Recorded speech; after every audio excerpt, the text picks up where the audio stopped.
Donc, nous allons sans plus tarder débuter le webinaire d'aujourd'hui avec Mélanie Pérou, qui est directrice générale du regroupement des aidants naturels du Québec et qui va nous entretenir au sujet de la loi euh, 56 euh, pour la reconnaissance et le soutien aux personnes proches aidants. Donc, Mélanie, je te laisse la parole. Merci Ludovic, merci d'être là en grand nombre. Euh, Vu que vous étiez finalement un très grand nombre, on est passé en formule webinaire, donc c'est normal si vous ne voyez pas tout le monde. Donc, je voulais vous parler, dans le fond, de la loi 56. On entend beaucoup de choses sur cette loi-là. Il y a eu beaucoup de questions, il y a eu des amendements. Donc, je voulais un peu vous faire un topo, sachant que la politique qui a été annoncée suite à cette loi s'en vient comme dans tout bientôt. Je vous en parlerai plus tard. Euh, J'espère que vous voyez bien mon PowerPoint. Rapidement, juste parce que les statistiques, c'est sûr que vous les utilisez peut-être pas souvent, mais ça vaut quand même la peine de les connaître, surtout quand vous avez des journalistes locaux, par exemple, qui vous questionnent. La prochaine, c'est une personne sur quatre au Québec, mais ça, c'était en 2012. Fait que ça ne dit pas combien de personnes, de Québécois, dans le fond, auront un jour à être proches aidants. Les proches aidants d'aînés représentent 75 des personnes proches aidantes. Et puis, il y a à peu près 15 de proches aidants qui auraient moins de 15 ans. Donc, c'est ce qu'on appelle les jeunes aidants, dans le fond. C'est encore majoritairement des femmes qui sont proches aidantes, 58%. On s'approche petit à petit d'une zone de parité, là, mais ce qu'on se rend compte, c'est quand on va au-delà du chiffre, eh ben, les femmes ont un rôle plus conséquent, elles ont les tâches plus traditionnelles, plus complexes, et souvent qui sont aussi les plus incertaines. C'est souvent elles qui vont être appelées en plein milieu d'une réunion parce qu'il faut aller chercher la personne à son centre de jour parce qu'elle a fait un malaise ou peu importe. Donc ça, elles vivent plus fortement du coup les conséquences de la proche-aidance. Et dans la loi 56, ça a bien été mis de l'avant par le fait de vouloir que les différentes personnes proche-aidantes qui participeraient au comité ou à l'observatoire, eh ben, il y a une place plus importante, enfin, il y aurait comme l'obligation d'une parité dans ces différentes instances-là. La proche-aidance, ça a des impacts sur l'aspect financier. On estime que c'est une perte de revenus de 16 000 par année pour les personnes proche-aidantes qui travaillent et elles sont 57 à travailler, soit à peu près une personne salariée sur trois. C'est quand même beaucoup hein, dans les entreprises. Ce qu'on sait, c'est qu'aujourd'hui, au niveau des ressources financières qui existent pour les proches aidants, la plupart loupent leur cible. Et puis, en avant-première, en fait, je vais vous dévoiler quelques résultats qu'on a. Par exemple, là, on avait une statistique du Conference Board of Canada qui nous disait que 3,6 des personnes proches aidantes obtiennent le crédit d'impôt. En 2020, en 2019, dans le fond, ça a légèrement augmenté parce qu'on se rend à 4,6 au Québec. Ailleurs, au Canada, on est des degrés variables. Et puis, la prestation de soutien, la prestation en fait d'assurance emploi pour le congé de proche aidant, eh ben, encore une fois, on est en train de faire des analyses après avoir demandé l'accès aux données.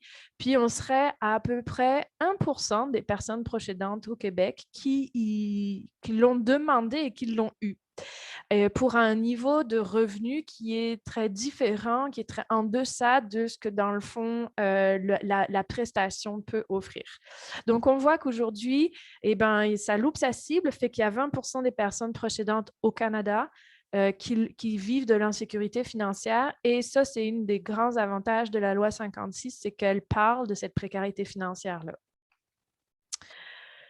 Aussi, ce qu'on a vu, c'est qu'aujourd'hui, comme les proches aidants, ils ne sont pas considérés comme usagers du système de santé, ils ne sont pas vraiment pas toujours pris en considération dans ce qui est mis en place, ben, quand on est en temps normal, c'est déjà difficile, mais quand on est en temps de crise, comme la pandémie qu'on est en train de vivre, ben là, ça dégringole complètement. Et on a fait un sondage auprès de 467 personnes proches aidantes juste à la sortie du premier confinement. Puis là, on se rend compte que ben, il y a quand même 28% des proches aidants qui n'ont pas eu de soutien. Ils auraient aimé avoir du soutien pour les tâches ménagères, 22%, le répit à domicile ou le répit hors domicile. Et c'est en fait les trois services qui ont été le plus coupés parce que c'est celle qu'on ne pouvait pas faire en ayant de la distanciation sociale, enfin physique, et à l'époque, ben, on a tout coupé ça. Donc, pour eux, ça a été vraiment important. Et on s'est rendu compte que les personnes proches aidantes d'un enfant avaient été plus touchées que celles d'un aîné parce que l'emphase était beaucoup mise sur les aînés dans le cadre de la pandémie. Donc ça a amené un épuisement physique de 29%, de proches aidants qui se sentaient moins en forme ou de moins en moins d'énergie, puis un épuisement mental là, de proches aidants qui se sentaient plutôt tristes, plutôt irritables. Puis dans le fond, ben, on a essayé de faire un deuxième sondage pour la deuxième vague, mais on n'a pas eu assez de réponses. Il est court encore, fait qu'on pourrait encore vous envoyer le lien si vous pouvez le transférer à vos membres. Ça serait vraiment intéressant de voir comment la seconde vague a fait évoluer tout ça, parce qu'on a fait beaucoup de représentations politiques, différents organismes pour faire changer les choses. D'autres points sur la première vague, encore une fois, il y a une augmentation des dépenses. Là. On estime en moyenne, c'est 7 600 $ par année au Canada qu'une personne proche aidante dépense. Puis pour les parents d'enfants en situation de handicap, ben, d'enfants qui peuvent être mineurs ou majeurs, mais de leurs enfants, ça peut aller jusqu'à 120 000 $ par année. Et pendant la pandémie, les proches aidants, il y en a 20% qui ont déclaré avoir vu leurs dépenses augmenter de quasiment 900 $ pour les 3 mois du confinement. Donc, il y a eu 64% des proches aidants qui n'ont pas eu d'aide financière malgré la PCU, malgré la prestation de compassion, malgré la prestation de l'assurance emploi. Donc, quand je vous dis que ça loupe sa cible, ce n'est pas à peu près. Et puis, il y en a donc 57% qui ont senti qu'elles manquaient de ressources pour faire face à ça, parce que souvent, comme les ressources publiques pour le répit sont complètement tombées vu qu'il y a eu du délestage vers les CHSLD, ben, dans le fond, les personnes proches aidantes se sont retrouvées à payer des intervenants ou leurs proches extérieurs à des taux très forts pour pouvoir avoir un peu de temps pour souffler ou travailler d'ailleurs, parce que la plupart qui travaillaient avant la pandémie ont continué pendant la pandémie en faisant du télétravail avec la personne aidée à la maison. Fait que ça, c'était un peu comme un overview, là. Je voulais vous ramener sur 2018. Le RANC sort la stratégie nationale, enfin ce que nous, on a appelé la stratégie nationale, et on décrivait là-dedans 5 principes sur lesquels devait s'appuyer une politique gouvernementale de soutien aux proches aidants. On s'était basé sur une recherche de Janet Fast, qui est une Canadienne, qui a présenté cette recherche-là au Parlement britannique. Et on a juste, nous, ajouté un axe, en fait. Donc, c'était vraiment l'idée que jusqu'à maintenant, ce qui existait pour les personnes proches aidantes, elles sont très centrées sur la personne aidée et donc en silo en fonction des maladies ou de l'âge ou peu importe. Et nous, on voulait changer ce paradigme-là pour aller centrer vers les besoins de la personne proche aidante elle-même. Donc, on avait 5 axes. Le premier, c'était le choix libre, éclairé et révocable. Ça veut dire la capacité de moduler son aide et carrément l'arrêter si c'est nécessaire. La deuxième, c'était la reconnaissance de l'expertise des personnes proches aidantes, tant au niveau, je dirais, micro, dans le plan d'intervention, par exemple, qu'au niveau macro, donc quand on va faire des grandes restructurations du réseau de la santé ou d'autres types de services qui ont un impact sur les proches aidants. La troisième, c'était l'évaluation régulière des besoins de la personne proche aidante et le droit au service. Donc, dans le fond, on ne se contente pas au moment du diagnostic de faire un peu un tour d'horizon et puis voilà, c'est fini. Mais vraiment, régulièrement, on va voir les besoins de la personne proche aidante. Et suite à cette évaluation-là, on met en place les services qui sont nécessaires. Ce n'est pas le tout de nous dire vous auriez besoin de ça, puis finalement, la personne n'y a jamais accès. Là, quatrième axe, c'était vraiment la lutte. Nous, on disait contre l'appauvrissement. Aujourd'hui, si on le remet au goût de la loi 56, c'est la précarité financière. On avait 2 rayons là-dessus. On avait beaucoup ce qui concerne la conciliation proche aidance-travail, puis on avait tout ce qui concerne les autres mesures et peut-être éventuellement une allocation aux proches aidants ou des systèmes qui permettraient aux proches aidants de ne pas s'appauvrir continuellement.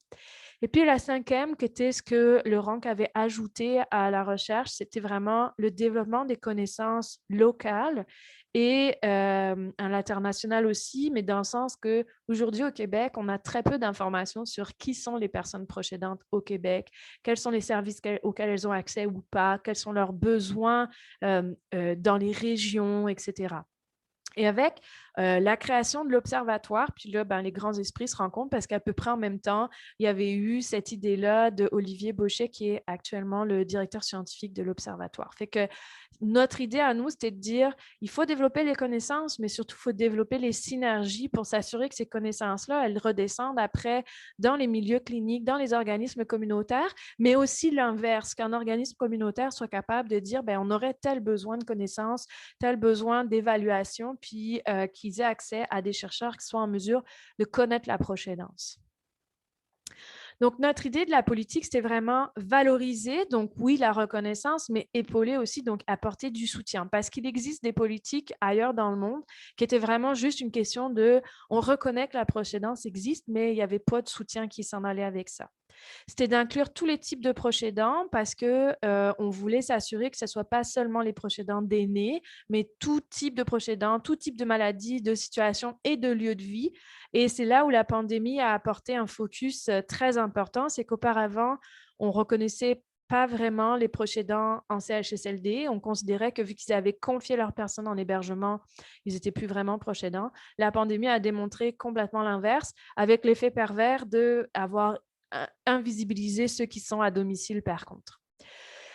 On voulait donc plus diviser la proche aidance en fonction de maladie et surtout reconnaître et favoriser l'équipe de proches aidants, donc pas juste un proche aidant principal, mais d'autres proches aidants qui peuvent évoluer autour du proche aidant principal et offrir du répit, mais aussi être formés et informés pour prendre le relais quand c'est nécessaire.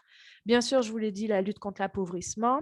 Et surtout, on voulait changer un peu l'idée que il vaut mieux rien faire dans le fond, ça ne sert à rien d'apporter du soutien aux proches aidants, ça coûterait plus cher de leur offrir du soutien que de laisser les choses en l'état, parce que ce n'est pas le cas en fait. Il y a différentes recherches qui montrent que dans le fond, aujourd'hui, les proches aidants, ça coûte de l'argent de ne pas les aider, tant au milieu de la santé, parce qu'éventuellement, c'est eux qui vont avoir besoin de systèmes de santé, que dans les mesures d'appauvrissement, parce qu'à un moment, ils vont être tellement appauvris qu'ils vont avoir besoin de bien-être social ou de ce type-là de mesures financières. Le reste, je vous en ai globalement parlé. Donc, quand la loi 56 a été créée pour le RANC, ça a vraiment été un moment historique parce qu'elle reprenait quand même beaucoup des choses de la stratégie nationale, beaucoup des principes qu'on avait émis en 2018. Donc, elle s'adresse à toutes les personnes proches aidantes et je dirais même qu'elle s'adresse à la post-aidance, fait qu'aux personnes qui ont été proches aidants récemment puis qui ne le sont plus pour différents facteurs. Donc là, on va aussi chercher les parents qui sont proches aidants, les jeunes aidants, donc les 6-25 ans, les proches aidants d'une personne vivant un trouble de santé mentale. Donc, c'est vraiment large. Ça rend aussi la ministre imputable de la loi. Donc, ça aussi, c'est important parce que sinon, c'est juste une loi puis qui sera un peu tablettée. Mais parce que c'est une loi, justement, là, ça donne un levier pour aller obliger, dans le fond, l'application des mesures ou des droits qui découlent de cette loi. Et puis, donc, ça oblige à une politique nationale. Et donc, comme je vous le disais, elle va être présentée au Conseil des ministres le 28 avril 2021.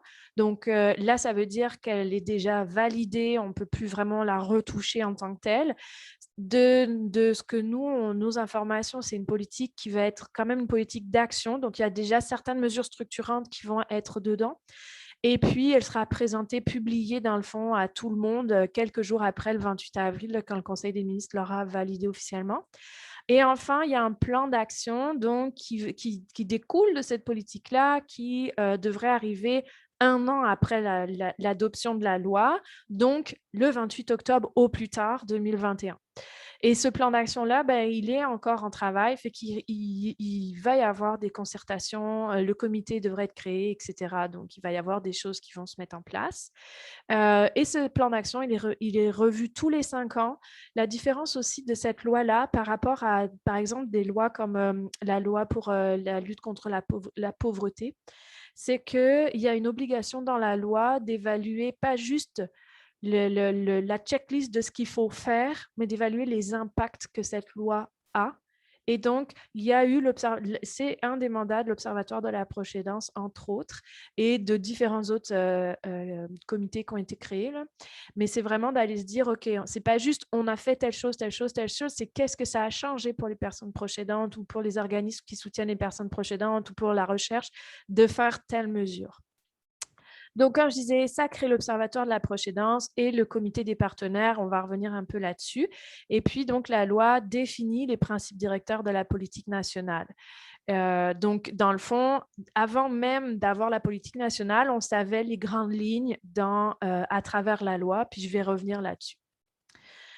Alors, quelles sont les valeurs véhiculées dans cette loi? Bon, c'est de faire reconnaître le plus possible l'apport de la proche aidance par la société québécoise. Donc, que les Québécois reconnaissent tant l'apport au niveau des personnes vulnérables que le gain économique que font les proches aidants au niveau du réseau de la santé. C'est de reconnaître les répercussions de la qualité de la proche aidance sur la qualité de vie pendant qu'on est proche aidant, mais aussi après qu'on soit proche aidant. C'est de reconnaître la diversité des contextes, des réalités que vivent les personnes proches aidantes et de l'ancrer dans une idée de parcours, donc avec des besoins différents en fonction d'où on en est dans son parcours. Et puis, ça dit clairement qu'il faut une solidarité sociale pour les soutenir. Donc, ça amène la proche aidance plus dans un enjeu social que dans un enjeu individuel. Donc, je dirais, cette loi, c'est une loi d'auto-reconnaissance des proches aidants, de reconnaissance des proches aidants, et contrairement à d'autres lois à l'international, de soutien, ça donne des grandes lignes sur quels soutiens vont être mis en place pour les personnes proches aidantes. Ensuite, les principes directeurs, donc le droit à la dignité, à la sollicitude et à la bientraitance des personnes proches aidantes. Comme je disais, la reconnaissance, l'importance de les soutenir. Il y a vraiment l'idée de favoriser la santé et le bien-être. Donc, on est vraiment plus dans une idée de prévention que de curation, là, une fois que c'est la crise. Ça, c'est les principes directeurs, hein. On va voir comment ensuite ça s'applique, mais c'est ça l'idée. Ensuite, bon, c'est considérer la diversité, c'est la reconnaissance de l'expertise des proches aidants et dans une vision d'approche partenariale. Et cette approche partenariale-là, elle est déclinée dans la loi, tant au niveau justement, comme je disais, du plan d'intervention, par exemple, dans les relations entre le réseau de la santé et les proches aidants et la personne aidée, qu'au niveau plus global, puisque dans le fond, on crée l'observatoire, on crée le comité des partenaires dans lequel il va y avoir des personnes proches aidantes. Enfin bon, c'est respecter les volontés et les capacités des proches aidants dans leur soutien et donc de moduler l'ampleur en fonction de leur situation. Et puis, c'est de considérer que dans le fond, on est tous, comme je disais, c'est un enjeu plus social, on est tous responsables de la proche aidance. Donc, les ministères aussi, les organismes gouvernementaux, non gouvernementaux.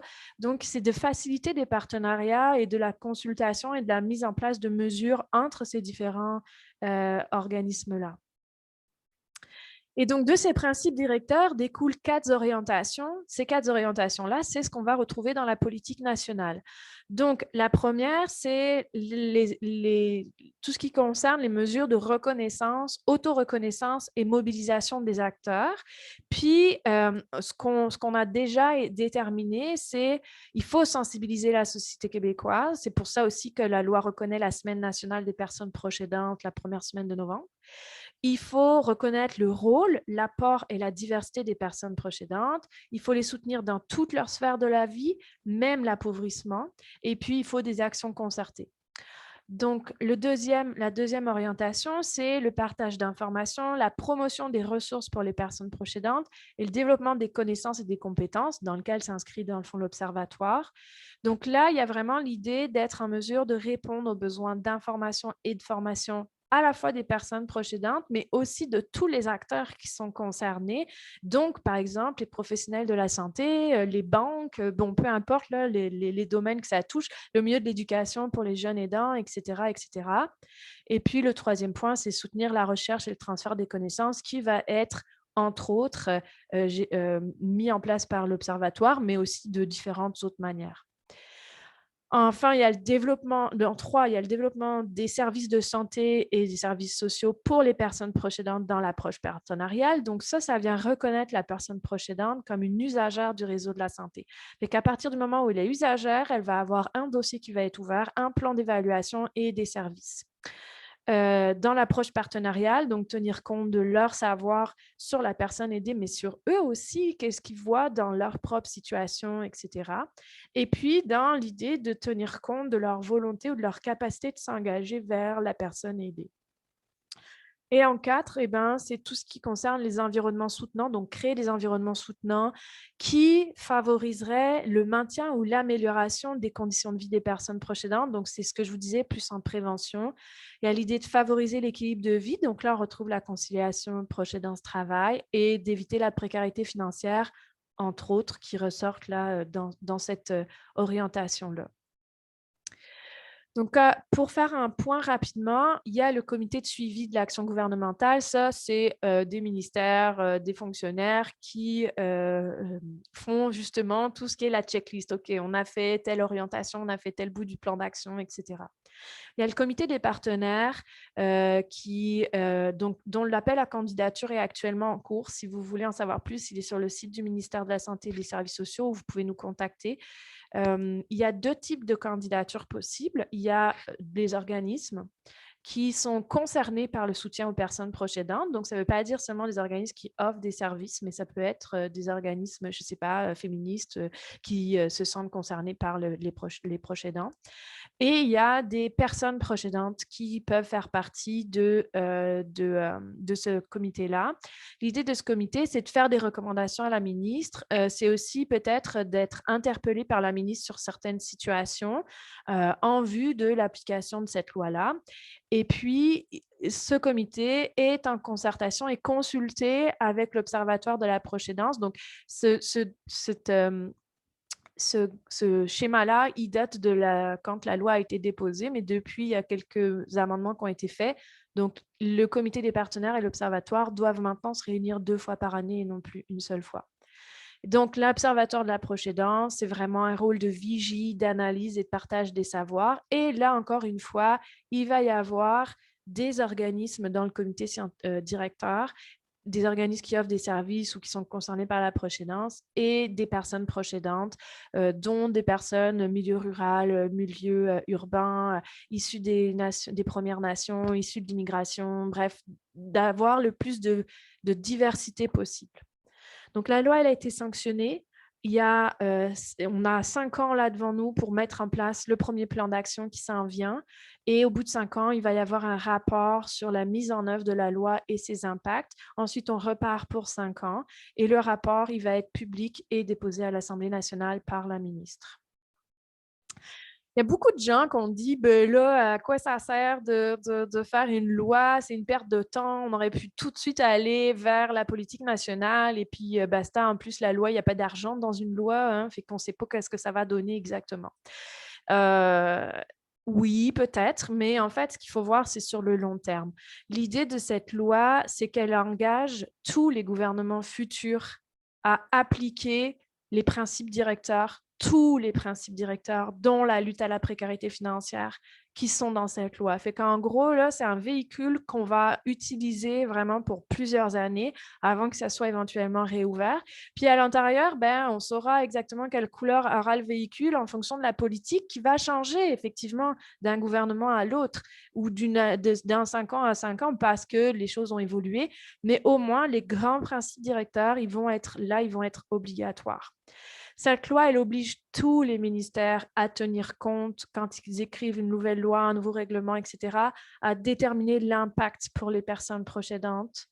Et puis, elle oblige l'évaluation des impacts et pas juste du processus de la loi. Et elle rend la ministre imputable, comme je vous le disais. Donc, c'est peut-être une perte de temps de 6 mois là actuellement, mais qui vise à en gagner sur le long terme parce qu'on ne sera pas encore à devoir négocier que la précarité financière apparaisse, par exemple. Donc, on va en gagner plus tard. Et ça devient un levier aussi dans le cadre de la défense des droits.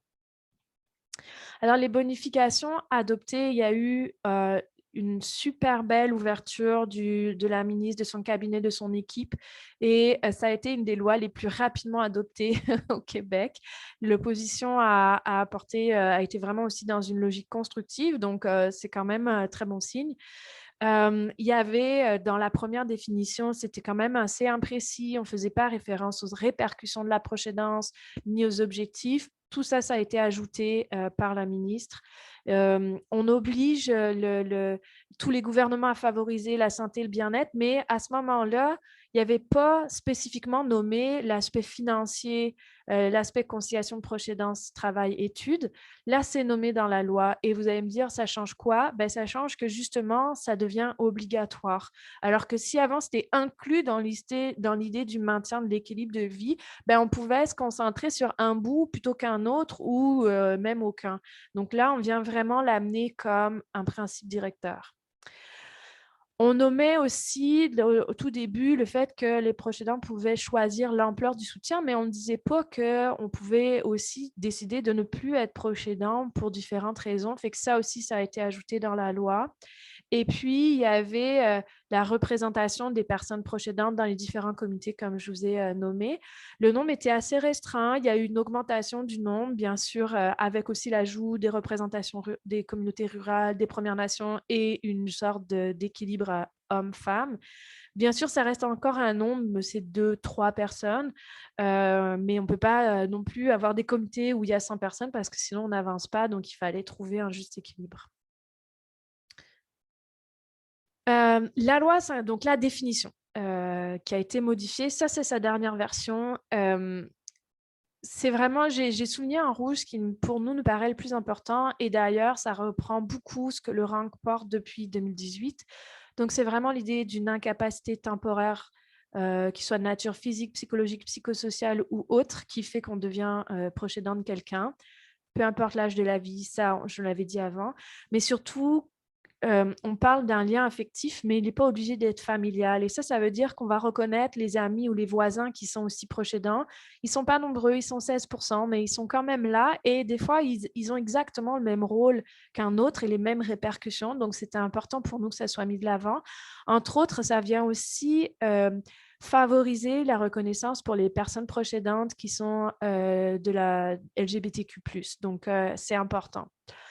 Enfin, donc on le voit, ça apporte un soutien de manière libre, éclairée et révocable qui a été rajouté. Et surtout, il y a cette idée d'objectif. Donc, nous, on avait 3 objectifs qu'on a soumis. Il y en a 2 qui ont été retenus. L'idée de l'objectif, c'est pourquoi la personne proche aidante fait ce rôle-là, dans quel but elle fait ce rôle-là. Vous me direz, des fois, elle n'a pas le choix. Oui, bien sûr, mais quand elle n'a pas le choix, elle ne fait pas juste ce rôle-là, dans le fond, parce qu'il y a comme une idée en arrière de que la personne qu'elle soutient, il y a un impact pour elle. Donc, il y a favoriser le rétablissement de la personne, aider quand c'est possible. Il y a maintenir ou améliorer la qualité de vie, peu importe dans le milieu de vie de la personne, quand c'est la situation. Et puis, nous, ce qu'on avait demandé à rajouter, c'est aussi favoriser une fin de vie dans la dignité pour les personnes donc, qui sont en fin de vie. Et cet objectif-là, il est important parce qu'on se rend compte de 2 choses. Le premier, c'est quand un proche aidant ne peut pas atteindre son objectif, soit parce que lui, personnellement, n'y arrive pas, parce qu'il n'a pas de mesure de conciliation proche aidant ce travail, par exemple, ou parce que le système ne lui donne pas les ressources nécessaires pour le faire, eh ben, il y a une augmentation de la détresse psychologique des personnes proches aidantes, il y a une augmentation des répercussions de la proche aidance, peu importe le nombre d'heures effectivement effectuées. Donc, on voit que c'est un critère bien plus important sur le niveau d'épuisement et de détresse qu'un critère plus quantitatif. Aussi, c'est quelque chose qui peut se travailler. Si une personne proche aidante arrive avec un objectif irréaliste, eh ben, on est capable tranquillement de l'amener à conscientiser que ce n'est pas réaliste dans cette situation particulière. Donc, ça mène aussi des balises pour la pratique.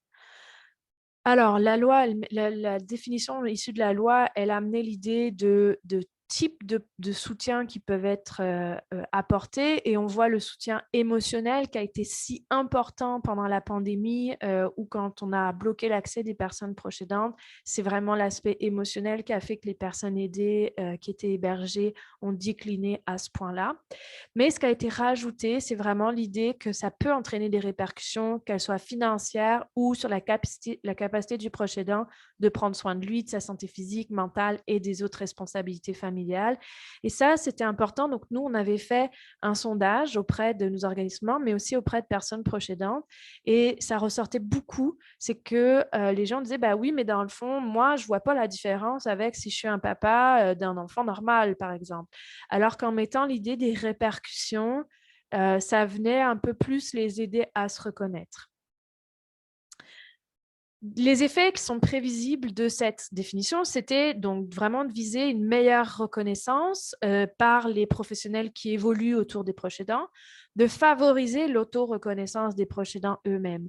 Mais ce qu'on s'est rendu compte, justement, dans le cadre des sondages dont je vous parle, c'est que peu importe la qualité de la définition, peu importe à quel point elle englobe toutes les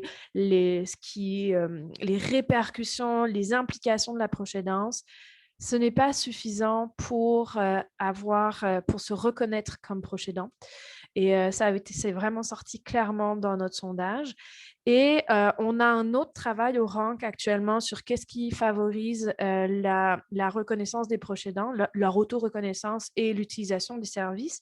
Et ce qu'on se rend compte, c'est que dans le fond, pour 50 et quelques % d'entre eux, là, j'ai plus le chiffre exact, parce que c'est encore un document de travail, c'est que c'est quand un professionnel de la santé les informe qui sont personnes proches aidantes que là, ils se reconnaissent. Fait que l'auto-reconnaissance, c'est pas suffisant d'avoir la bonne définition ou la bonne façon de présenter ça à la télé. Il faut vraiment aller vers l'idée que quelqu'un dise, un professionnel fasse dans le fond une prescription à la personne proche aidante parce qu'elle a une légitimité. Comme je disais, ça permet de travailler sur les objectifs qui sont irréalistes. L'idée, c'est de différencier le rôle de la personne proche aidante d'un rôle de soutien qui serait plus ponctuel ou d'un parent qui a un enfant typique. Donc, il y avait vraiment cette volonté-là en arrière. C'est aussi, en nommant certaines répercussions, c'était aussi de permettre de diminuer la négation des impacts de la proche aidance. On le voit, il y a beaucoup de proches aidants qui disent « Oui, oui, je suis proche aidant, mais ça n'a pas de conséquences sur moi. » Puis quand on creuse un peu, ben, finalement, on s'en rend compte qu'il y en a. C'était de permettre aussi donc, de modifier l'amplitude du soutien que les personnes proches aidantes offrent. Et puis, donc, il y a eu différents intervenants qui disaient ben, « En même temps, c'est très, très large comme définition. Fait que, est-ce que ça ne va pas faire que tout le monde va appliquer pour le crédit d'impôt, par exemple? » Oui, cette définition, elle est très large parce qu'on veut vraiment permettre la reconnaissance de toutes les situations de proche aidance. Mais après, chaque programme, chaque mesure peut avoir à l'intérieur de ça des critères qui vont être restrictifs et qui vont être liés. Par exemple, ce n'est pas tous les proches aidants qui ont un besoin de soutien financier tout le temps. Donc, il va y avoir différents critères qui vont permettre d'aller s'assurer qu'on cible les bonnes personnes. Et ça va faire partie, entre autres, du plan d'action. Et puis, surtout, cette définition-là, elle fait une belle différence avec le bénévolat et elle vise à ce qu'il n'y ait pas de professionnalisation de la personne proche aidante parce que ça, c'est un risque très, très fort.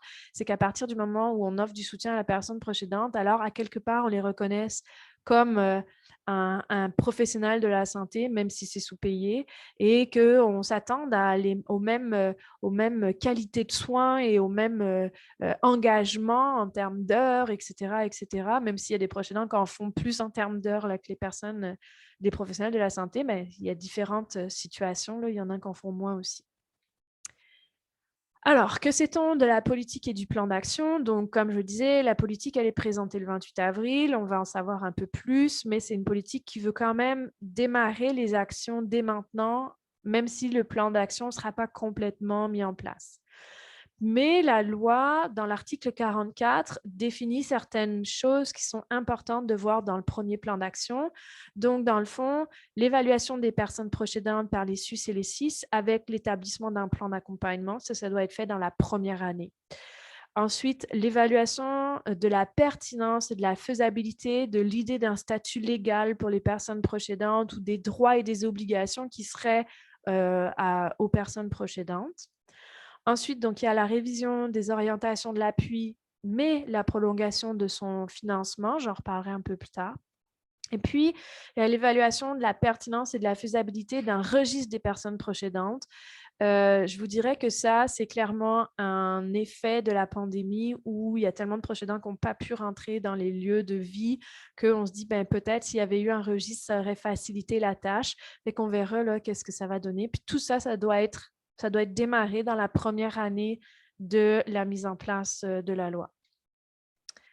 Les points à surveiller, je vous dirais, c'est que l'Observatoire, dans le fond, il réunit les acteurs participant à l'excellence clinique dans le domaine de la santé et des services sociaux. Les organismes communautaires ne sont pas mentionnés et la proche aidance est plus vaste que la santé et les services sociaux. Entre autres, on voit l'aspect financier là. Fait qu'aujourd'hui, il y a cette ouverture-là, mais le jour où les personnes en poste changent, qu'est-ce qui va se passer? Bien, ça, on ne le sait pas trop. La reconnaissance de l'expertise des proches aidants est dans la loi, mais ça ne fait pas référence aux proches aidants dits secondaires ni à l'idée d'une équipe de proches aidants. Fait que là encore, on voit que si on se focus seulement sur une personne proche aidante puis que les autres sont pas informés, sont pas pris en compte, ben, ça va limiter les ressources de la proche aidante dans son propre milieu. On reconnaît l'aspect transversal, on oblige le ministère à tenir compte de la proche aidance quand il crée des lois, etc. Mais aujourd'hui, c'est les ministères eux-mêmes qui doivent réaliser si une mesure concerne ou pas les personnes proches aidantes. Puis, il y a beaucoup d'éducation à faire à ce niveau-là. Nous, ce qu'on aimerait, c'est que, dans le fond, il y ait peut-être une ligne dans l'ACS+, donc l'analyse comparative selon les sexes, qui permet de différencier les proches aidants. Vu que les ministères sont déjà obligés de faire l'ACS+, ben, avec juste une question de proche aidant, ça pourrait peut-être améliorer cette conscience-là. On considère que les proches aidants doivent être traités avec bienveillance, comme je vous l'ai dit en haut, mais dans la loi, dans la politique nationale, on ne sait pas s'il va y avoir, mais aujourd'hui, en tout cas, il n'y a pas mention de l'obligation d'un plan de lutte contre la maltraitance des personnes proches aidantes. Et là, le plan de lutte pour les personnes aînées qui a été mis en consultation récemment, ben, ne s'adresse pas aux personnes proches aidantes. Dans le fond, même souvent, c'est l'inverse. Dans ces cadres-là, la proche aidante est souvent considérée comme la personne maltraitante. Cette loi 56, elle inclut les maisons des aînés et alternatives dans la loi des santé et services sociaux. Donc, elle les reconnaît comme un établissement appartenant à la loi de santé et services sociaux.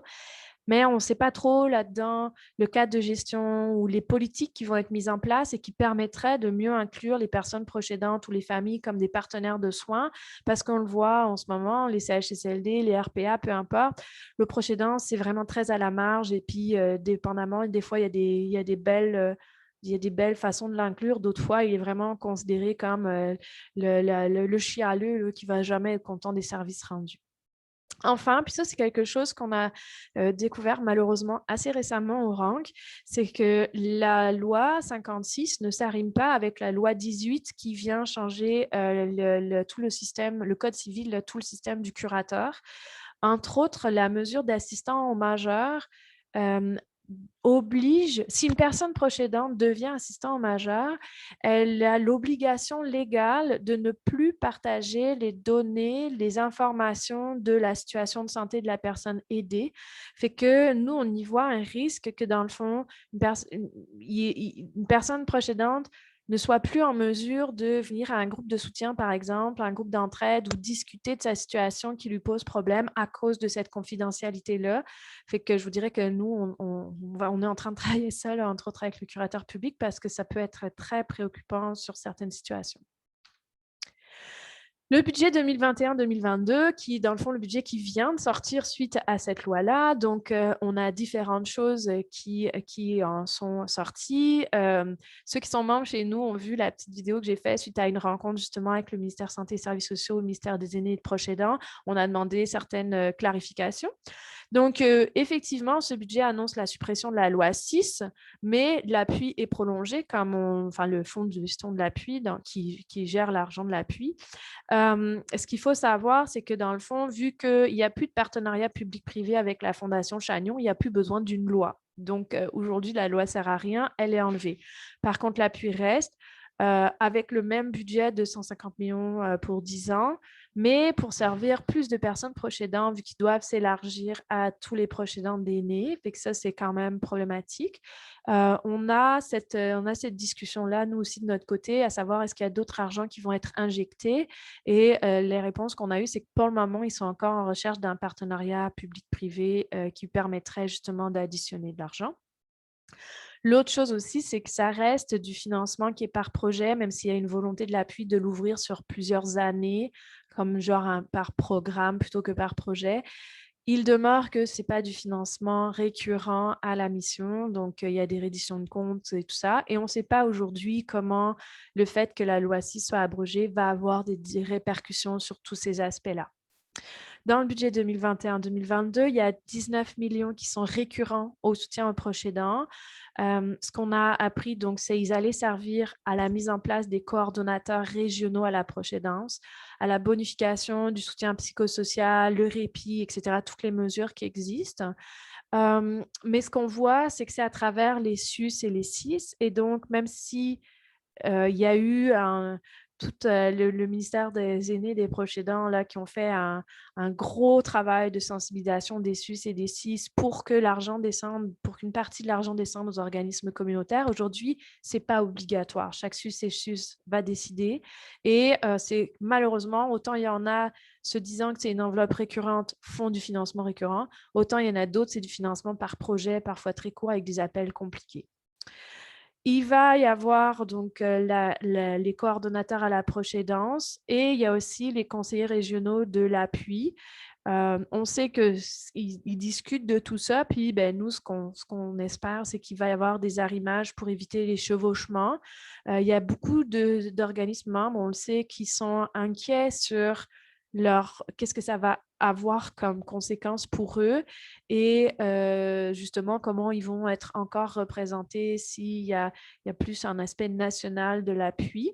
Et puis, nous, ce qu'on demande, c'est que dans le fond, il y ait une concertation sur ce qui concerne le mandat de l'appui ou l'attribution des différents projets pour qu'on participe, pour qu'on relaye qu'est-ce qu'on voit sur le terrain et qu'on s'assure que ça soit au mieux selon les besoins.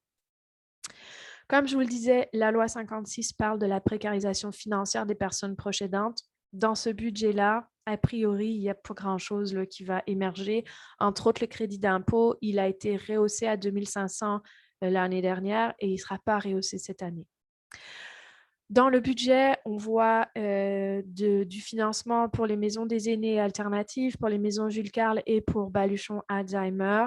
Ce qu'on n'a pas réussi à savoir aujourd'hui sur tout ce qui concerne le répit, entre autres, c'est ce qu'il va y avoir pour d'autres, qu'est-ce qui va rester dans le fond pour les autres organismes qui n'appartiennent pas à ces grands types de répit-là ou à ces grandes structures, qu'est-ce qu'ils vont pouvoir eux aussi obtenir pour pouvoir développer des services.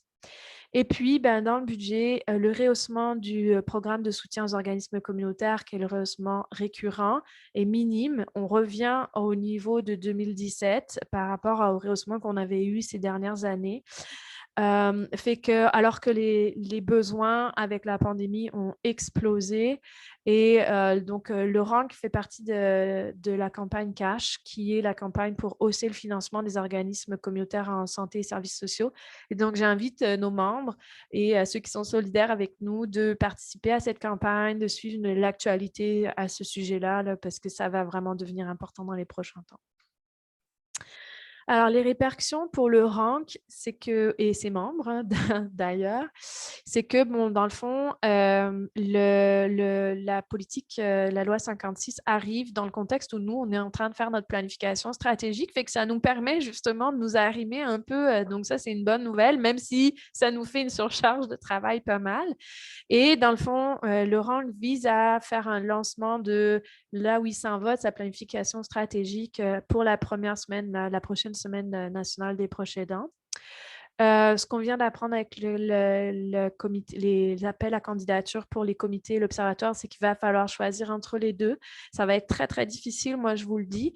Et puis, ça va avoir des répercussions sur, dans le fond, qu'est-ce que le RANC fait au quotidien? Qu'est-ce que les membres, sur quoi on va solliciter les membres du RANC au quotidien? Ce n'est pas la même chose quand on est dans une vision de recherche long terme versus comité des partenaires. On a définitivement besoin de tous nos membres parce qu'il y a vraiment une augmentation des enjeux à traiter. Auparavant, on arrivait à les mettre sur la glace parce qu'on est juste même pas 3 personnes au rank, hein, quand même, il faut le savoir. Heureusement, on a des membres super dynamiques, entre autres sur le comité d'analyse et réflexion, et on réfléchit à beaucoup de choses sur ce comité-là. Entre autres, on est déjà en action sur qu'est-ce qui concerne le statut légal, quels sont les risques, quels sont les intérêts. On est déjà en action sur tout ce qui concerne l'autoreconnaissance des personnes proches aidantes, comme je vous le disais tout à l'heure, qui doit passer par les professionnels de la santé, entre autres, et qui nécessite un changement de culture dans la façon dont on réfère les personnes proches aidantes. Fait qu'on travaille là-dessus. On travaille aussi toujours sur l'appauvrissement, mais là, ça devient vraiment, on voit qu'il y a une accélération là, de tous ces enjeux-là à traiter, puis ça, c'est juste ce que j'ai nommé. Fait que toutes les expertises des membres vont être encore plus importantes. Et puis, avec la création du comité des partenaires, de l'observatoire, ben, c'est sûr qu'il va falloir augmenter la concertation dans le milieu de la proche-aidance. Il y a de plus en plus de partenaires qui se sentent concernés et c'est tant mieux, sauf que ça fait aussi d'autant plus d'interlocuteurs. Puis, pour rappel, ben, on n'a que 97 000 au rank de budget annuel, fait que c'est pas toujours évident et il faut beaucoup choisir nos batailles, ce qui est un peu dommage. L'autre crainte qu'on a, j'aurais dû mettre des gouvernements plutôt que du gouvernement, c'est que, parce qu'aujourd'hui, on a quand même cette assurance-là en ce moment, c'est qu'il y a vraiment la peur que sur le long terme, on se dise, ben, dans le fond, on a cette politique, on offre du soutien aux personnes proches aidantes aujourd'hui plus que jamais, fait qu'il n'y a plus vraiment besoin d'investir dans les soins à domicile, dans X, dans choses, parce que c'est les proches aidants qui vont le faire. Fait que ça va devenir un enjeu où le RANC va devoir régulièrement se positionner là-dessus, là où avant, ben, on y mettait un peu moins d'énergie. Il va falloir maintenir là, tout ça au niveau des soins à domicile, entre autres, de qu'est-ce qui se passe dans les CHSLD, les RPA, etc. Enfin, depuis qu'il y a la loi 56, on a vraiment une belle ouverture auprès du ministère du Travail, de l'Emploi et des Solidarités sociales. Mais ce qu'on se rend compte, en fait, et c'est ce que je vous disais tout à l'heure, au niveau des prestations fédérales qui compensent au niveau financier, il y a vraiment, on loupe la cible, fait que ça va être tout un travail à faire, puis c'est un domaine où on était peu présent récemment.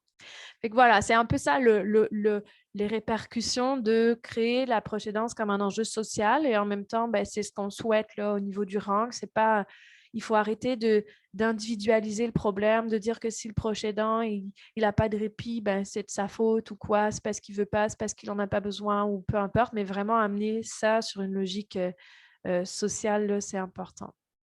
Fait que ça fait le tour de ce que je voulais vous dire aujourd'hui. Je vous remercie de votre écoute. Et puis, dans le fond, c'est place aux questions. Je ne sais pas si vous en avez écrit dans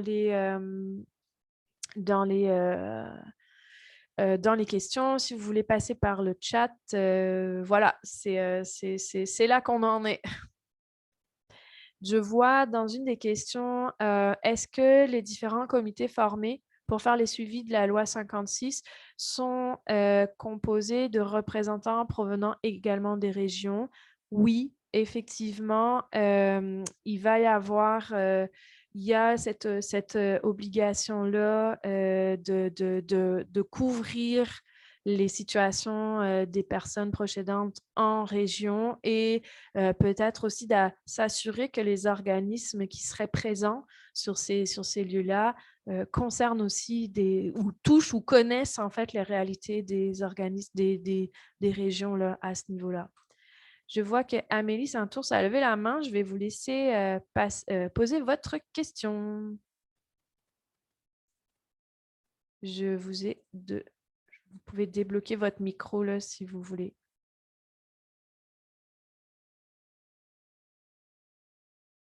Madame Saint-Ours. Oui. Désolée, c'est une erreur. J'ai Ah, cliqué par mégarde, je suis désolée. pas de problème. Je rabaisse votre main. Une vieille main, comme on dit. Fait que c'est ça. Je vois pas beaucoup de questions. Fait que soit c'est que je suis super claire, tant mieux. Soit c'est que au contraire, j'étais tellement pas claire que vous savez pas. Oui, il y a plusieurs questions là sur l'idée de est-ce que vous pourrez avoir l'enregistrement. Donc la rencontre est enregistrée, elle sera disponible sur notre YouTube. Pour ceux qui sont nos membres, les membres du RAN, vous allez recevoir le lien par courriel. Sinon, il faut vous abonner à notre chaîne YouTube. Et je vais transférer aussi le PowerPoint Live vous sera transmis dans une prochaine infolettre. Dans tous les cas, n'hésitez vraiment pas, que vous soyez membre ou pas chez nous, de nous contacter si vous avez des questions sur cette loi ou si vous voulez des précisions sur tout type de sujet. Il n'y a vraiment pas de problème. On est là pour ça. Puis justement, il y a vraiment quelque chose vu qu'il y a beaucoup de nos membres qui sont là, il y a vraiment quelque chose que j'ai comme envie de vous dire, là, c'est que comment ça s'appelle? Pendant la pandémie, on a vraiment vu comme une courroie de transmission, là, les organismes sur le terrain nous emmenaient les situations qui étaient vécues. Puis il ne faut pas perdre ça. Je pense que c'est vraiment important, encore plus dans des mesures structurelles comme ça. C'est ce que vous voyez sur le terrain qui va aider à faire que cette loi, que l'application de cette loi, que le plan d'action et tout ça soit cohérent et réponde vraiment aux situations. Je vois une question. Est-ce que les sommes données au SUS pour soutenir le tout est connues? Non, pas exactement. On sait qu'en gros, il y aura l'enveloppe de 19 millions, mais comment elle va être déclinée? Parce que là-dedans, il y a une partie qui ira vers les coordonnateurs. C'est sûr que les coordonnateurs vont être embauchés par les SUS, donc c'est de l'argent qui va descendre dans les SUS, mais il y a différentes mesures qui sont prévues qui vont enlever du 19 millions de l'enveloppe pour les SUS. Et aujourd'hui, ça va être étudié ça lors de l'étude des crédits qui est fin avril et discuté avec les différents députés qui sont concernés. Donc aujourd'hui, on n'a pas encore cette information-là. Je vois que Daniel Chalifou, je vous donne la parole. Oui, bonjour. D'abord, je voudrais vous féliciter pour votre conférence. C'est vraiment très clair et très bien présenté. Et j'avais juste, je ne sais pas si c'est une question ou un commentaire, mais sur la question des personnes proches aidantes qui devraient être considérées comme des usagers du système de santé et pouvoir, à ce titre-là, profiter des droits qui sont dans la loi sur les services de santé et services sociaux. Je voulais simplement porter votre attention et à l'attention des gens que la définition d'un usager maintenant dans la loi, c'est une personne qui détient une carte d'assurance maladie qui est inscrite à un registre démontrant qu'un CLSC lui a fourni des services depuis moins de 2 ans. Alors, je voudrais peut-être inviter ou faire quelque chose pour familiariser les gens avec ça. Donc, ça veut dire que les usagers qui demandent qu'il y ait un dossier d'ouvert à leur nom, les personnes proches aidantes, c'est-à-dire deviennent des usagers et que il me semble que c'est très important qu'ils le sachent parce que je ne suis pas sûre que c'est les CLSC qui vont courir après pour ouvrir des dossiers.